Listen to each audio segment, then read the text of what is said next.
To Ellie Geranmayeh. She's a senior policy fellow and deputy director of the Middle East and North Africa program at the European Council on Foreign Relations. Thank you for joining the discussion, Ellie. Not sure if you just heard what Urshad was saying, but about basically the historical context when Khamenei had died in the 1980s compared to the situation now, and that it's less ideological and more economic. How do you think the succession will go?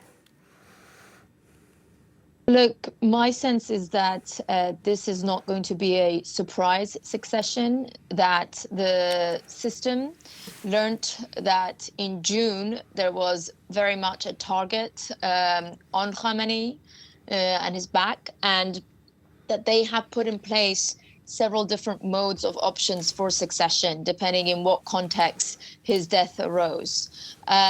What I think will be quite critical in these discussions in terms of the type of figure and ideology comes with the next supreme leader, if indeed it's actually a figurehead rather than a body that replaces the deceased supreme leader, is going to be whether there is any off-ramp politically that is realistically offered by the United States or not. Because I think in a case where the US and Israel are laser focused on complete regime collapse, you're going to get a much more confrontational system coming up than what we have potentially seen from rather a timid and calculated Islamic Republic of Iran, a so-called strategically patient Islamic Republic of Iran in the past 5 years of this fight with Israel and the US.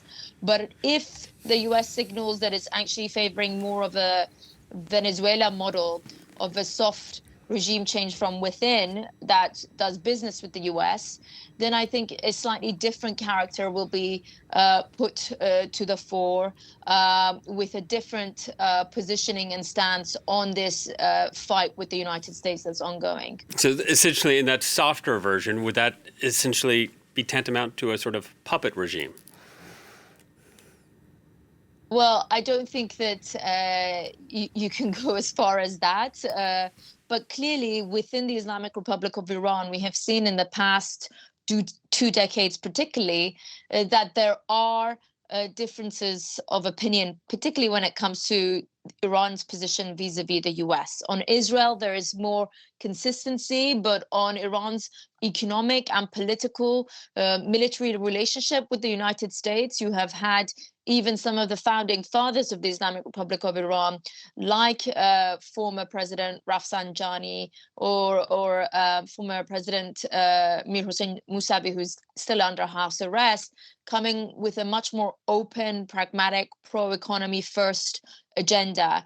And I think one of the figures we have to really closely watch now is Mr. Larijani, who has been shepherding the system from somewhat of the shadows in the last 6 months to try and create consensus within the system on where it positions itself in this fight with the United States. But again, the ball is very much in the US court to some extent here, because if Trump is through its private channels to Iran communicating that it will not accept anything but the surrender of this regime, then my sense is that you're going to get a much more confrontational position coming out.